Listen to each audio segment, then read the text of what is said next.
WhatsApp guys, welcome back once again. So दोस्तों, आज की कहानी जो एक्सप्लेन करने जा रहे हैं उसका नाम है रिवेंज। कहानी शुरू होती है एक बीहड़ इलाके से, जिसके ऊपर हम एक चॉपर को उतरते हुए देखते हैं जो जाके एक पेंट हाउस पर लैंड करता है। और यहाँ हमारी मुलाकात रिचर्ड और जेनिफर से होती है।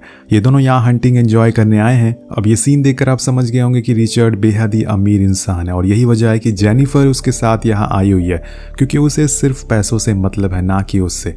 अब दोनों घर में घुसते हुए इंटीमेट होना शुरू हो जाते हैं और कुछ देर बाद रिचर्ड के पास एक लेडी का कॉल आता है जो कि उसकी वाइफ। अब ये बात जेनिफर को शुरुआत से ही पता होती है, पर पैसों का चक्कर बाबू भैया, पैसों का चक्कर। नेक्स्ट डे हम जेनिफर को देखते हैं जो आराम से ट्रिप को एंजॉय कर रही होती है कि तभी उसके सामने दो आदमी आकर खड़े हो जाते हैं जो कि इस कहानी के दूसरे और तीसरे अहम किरदार होने वाले हैं। इनके नाम होते हैं जॉन और स्टीव। वो दोनों असल में रिचर्ड के दोस्त थे जो उसे यहाँ मिलने आए थे, पर उसमें से स्टीव जेनिफर को देखते ही उसके पीछे पागल हो जाता है, ये जानते हुए कि वो उसके दोस्त की गर्लफ्रेंड है। अब सीन शिफ्ट होता है रात में, जहाँ पे सभी लोग एंजॉय कर रहे होते हैं और उसके दोस्त रिचर्ड को यहाँ की फेमस चीज गिफ्ट करते हैं। लेकिन इसी बीच वहाँ जेनिफर भी आ जाती है जो रिचर्ड को अपने साथ डांस करने को कहती है, पर वो कहता है कि मैं थक चुका हूँ। पर जेनिफर नहीं मानती है और उससे अपने साथ डांस करने को कहती रहती है, तो वो उसे स्टीव के साथ डांस करने को कह देता है और वो भी कर लेती है, क्योंकि ये एक नॉर्मल सा डांस था। लेकिन यहाँ स्टीव को लगने लगता है कि जैसे वो उसे पसंद करता है, क्या पता वो भी उसे पसंद करती है, इसलिए वो उसके साथ बेधड़क होकर डांस कर रही है। अब कुछ देर बाद सभी लोग नशे में हो जाते हैं और सो जाते हैं।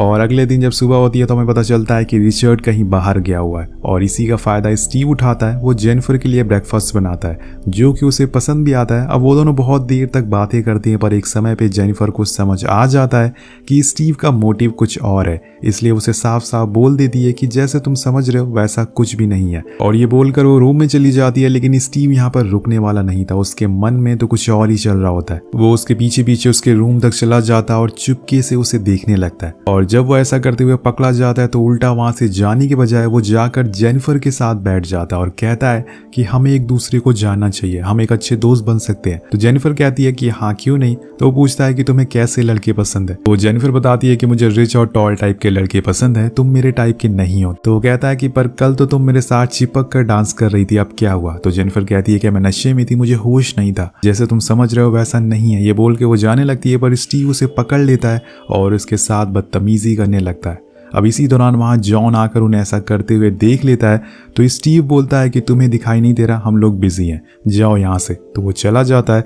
लेकिन जेनिफर की आंखों में आंसू थे, वो चाह रही थी कि जॉन शायद उसे ऐसा करने से रोकेगा, लेकिन वो तो बाहर चला जाता है। और उसके बाहर आते ही जेनिफर चीखने लगती है, चिल्लाने लगती है, और ये सुनकर वो जानबूझकर टीवी ऑन कर देता है और उसकी वॉल्यूम बढ़ा देता है ताकि उसकी आवाज बाहर तक ना पाए। अब इसी तरह से समय बीत जाता है और रिचर्ड भी वापस आ चुका था। तो स्टीव उससे कहता है कि जेनिफर के साथ मेरी कुछ प्रॉब्लम हो गई है।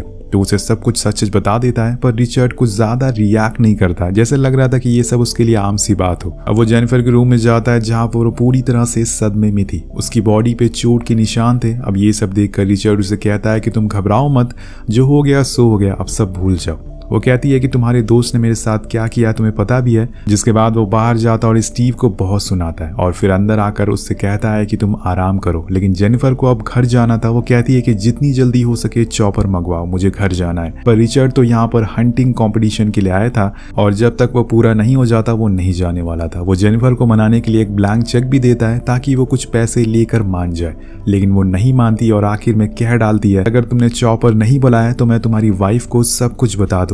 अब अपनी वाइफ की बात सुनकर रिचर्ड का गुस्सा ट्रिगर हो जाता और उसे जोरदार थप्पड़ मारता और कहता है कि अगर तुमने मेरी वाइफ का नाम लिया तो अच्छा नहीं होगा, मैंने बोला ना कुछ दिन रुको। अब ये बोलकर वो उसके रूम से चला जाता और तभी जेनिफर मौका देखकर वहां से भागने लगती है। लेकिन रिचर्ड उसे भागते हुए देख लेता और उसका पीछा करने लगता है।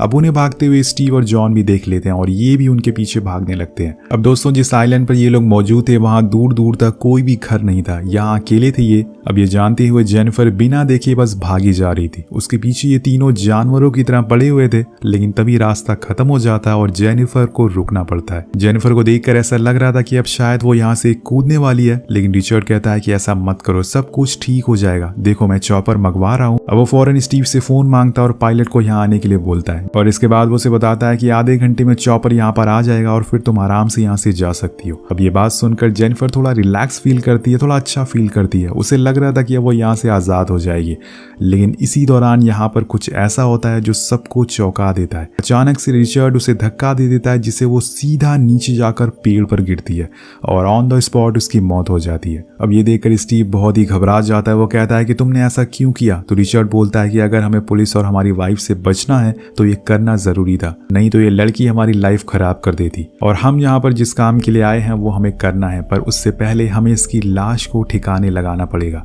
तो घर चलते हैं, गाड़ी लेकर आते हैं और उसके बाद क्या करना है फिर सोचेंगे। अब घर पहुंचकर रिचर्ड सबसे पहले उसके सारे कपड़े और चीजें जला देता है ताकि कोई भी सबूत ना रहे। इसके बाद हम स्टीव को देखते हैं जो आकर रिचर्ड से माफी मांगता है कि जो कुछ भी उसने किया जेनिफर के साथ। लेकिन रिचर्ड कहता है कि कौन जेनिफर? मैं कोई जेनिफर को नहीं जानता और तुम भी उसे नहीं जानते। वहीं दूसरी तरफ अब जेनिफर की लाश सड़ना शुरू हो जाती है और उसकी पूरी बॉडी पे चींटियां पड़ गई थी और खून तो बेहिसाब ही बह चुका था। लेकिन तभी कुछ हलचल होती है और उसके अंदर एक बार फिर से जान आ जाती है। शायद ये करिश्मा ही कह सकते हैं। वो अपना हाथ हिला पा रही थी और उसके थोड़ी दूर पर उसका ही लाइटर पड़ा हुआ था। उस लाइटर से पेड़ में आग लगा देती है जिससे वो धीरे धीरे जल जाता है और कुछ देर बाद वो जमीन पर गिर जाती है। चौंकाने वाली बात ये थी कि वो अभी भी जिंदा है। ऊपर वाले ने उसमें फिर से जान डाल दी थी क्योंकि उसके साथ अन्याय हुआ था, पर यहाँ उसकी हालत बहुत ही ज्यादा खराब होती है। उसका आधा खून बह चुका था। पर इसी बीच उसे कुछ गाड़ियों की आवाज सुनाई देती है। दरअसल रिचर्ड और उसके दोस्त अब उसकी लाश को ठिकाने के लिए आ रहे थे और उसकी आवाज जेनिफर सुन लेती है तो वो बड़ी मुश्किल से एक चट्टान के नीचे जाकर छुप जाती है ताकि वो दिख ना सके। कुछ देर बाद वो तीनों जब ऊपर पहुंचते हैं तो उन्हें जेनिफर की लाश नहीं दिखती, जिससे देखकर सबकी फटके चार हो जाती है कि कहीं पुलिस तो उसे नहीं ले गई। सबसे ज्यादा तो स्टीव डरा हुआ था। वो कहता है कि लगता है कि कोई उसे बचा कर ले गया। वो रिचर्ड से कहता है कि हमें उसे ढूंढकर हॉस्पिटल में एडमिट करा देना चाहिए, फिर हम बोल देंगे कि ये एक एक्सीडेंट था। दोस्तों यहाँ पर स्टीव बहुत ही फट्टू किस्म का इंसान था, पर रिचर्ड उसे धमकी देता है कि ऐसा किया तो हम तीनों फंस जाएंगे, इसलिए जितनी जल्दी हो सके हमें उसकी लाश को ढूंढना होगा।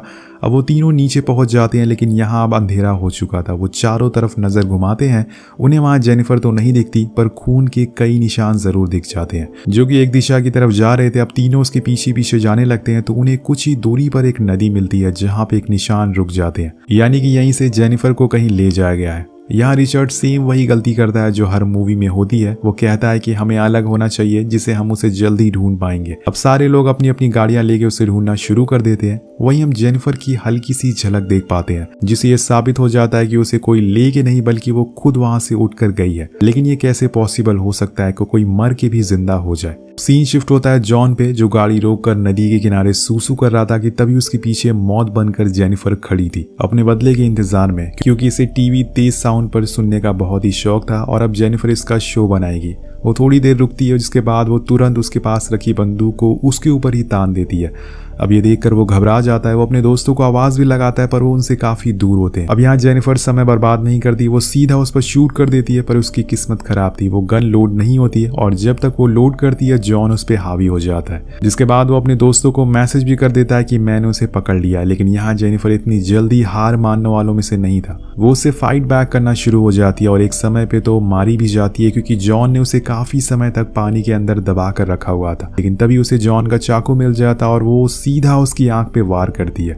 उसकी एक आंख फोड़ देती है जिससे वो पहले तो तड़पता है और फिर बाद में उसी नदी में गिरकर मारा जाता है। जब जॉन उसके साथ गलत कर रहा था तो इसने उसे देखकर भी अनदेखा कर दिया था और इसीलिए उसने इसकी आंखें छीन ली। पर वहीं दूसरी तरफ स्टीव मन ही मन खुश हो रहा था कि चलो जान बच गई, कम से कम जेनिफर को अपने सामने मार कर मैं तसल्ली ले लूंगा।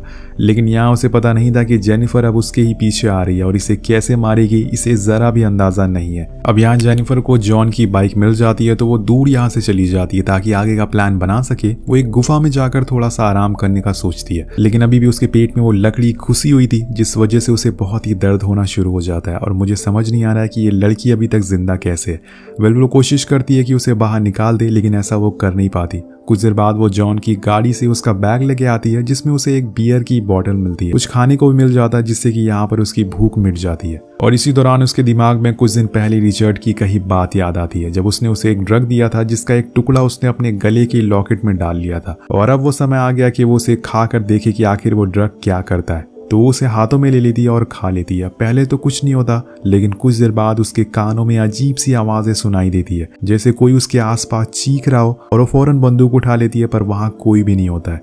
इसके बाद वो एक बार फिर से उस लकड़ी के टुकड़ों को बाहर निकालने की कोशिश करती है, लेकिन किसी दूसरे तरीके से। पहले तो वो चाकू से अपने पेट को फाड़ देती है, जिसके बाद वो टुकड़ा गिर जाता है और फिर कट की वजह से अब खून बहुत ही ज्यादा बहने लगा था। तो कैन को चीर कर उसे गर्म करती है और अपने चोट वाले हिस्से में चिपका देती है, जिससे कि उसकी चीखें निकल जाती है। लेकिन दोस्तों, यहाँ पर खून को रोकना बहुत ही जरूरी था।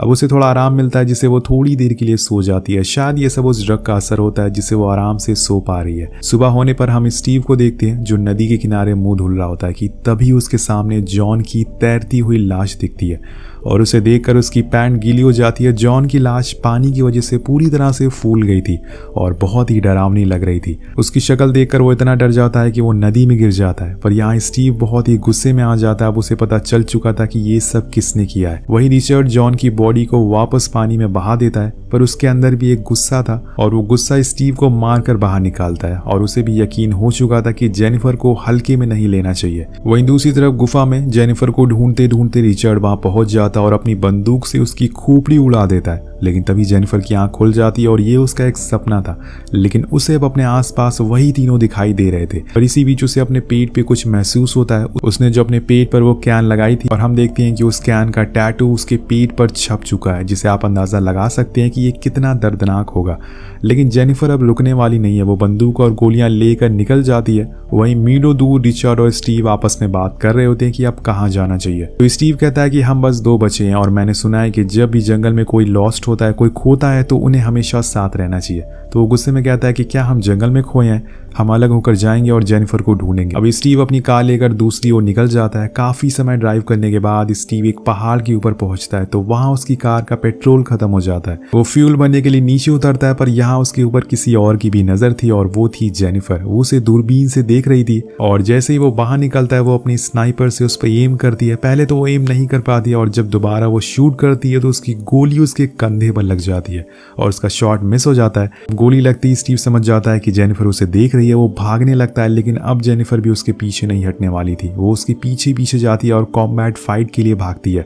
लेकिन स्टीव ने उसे देख लिया था, पर उसके कंधे पे इतना खून निकल गया था कि उसे बंदूक ही नहीं उठ रही थी। कुछ देर बाद उसके पैर में शीशे भी घुस जाते हैं, जिसे निकालने के लिए उसके अपना पैर को चीरना पड़ता है।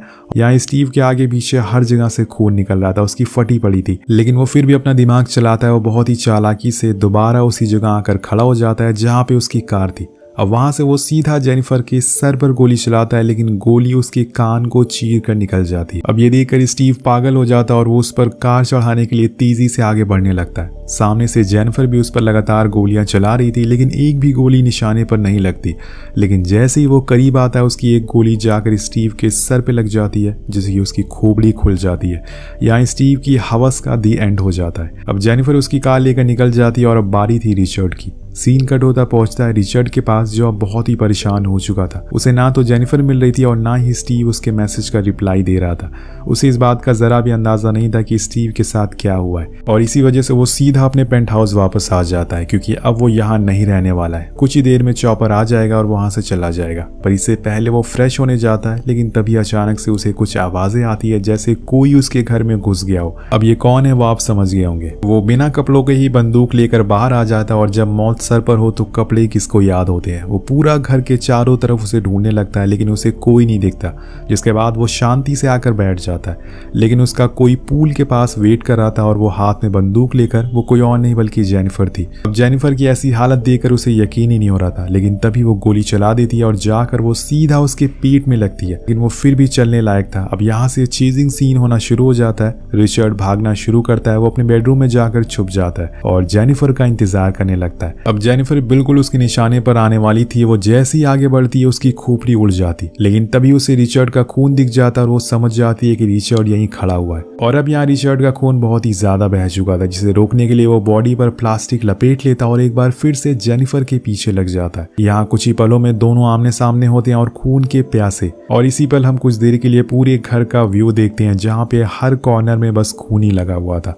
वेल अब रिचर्ड उसे पकड़ लेता और दोनों में लड़ाई होना शुरू हो जाती है, लेकिन जेनिफर आखिर में बड़ी ही चालाकी से उसे गोली से उड़ा देती है और यहाँ रिचर्ड एक बुराई का अंत हो जाता है। जिसके बाद वो वहाँ से बाहर आती है और उसने अपना बदला पूरा कर लिया था और तभी उसे चॉपर की आवाज़ सुनाई देती है और इसी के साथ ये कहानी ही खत्म हो जाती है। तो इस कहानी से हमें एक सीख ज़रूर मिलती है कि कुछ बुरा करने से पहले एक बार सोच ज़रूर लेना, चाहे कुछ भी, क्योंकि ऊपर वाला कभी कभी ऐसे करिश्मे करता है जो आप सोच भी नहीं सकते। इस कहानी को देखने के बाद आपके मन में एक सवाल ज़रूर आया होगा कि जैसे कि जेनिफर की मौत होने के बाद वो जिंदा कैसे हो गई। तो अगर इसका जवाब आपको पता है तो नीचे कमेंट करके जरूर बताइएगा। मिलते हैं आपसे अगली वीडियो में। Thank you so much watching. Peace out.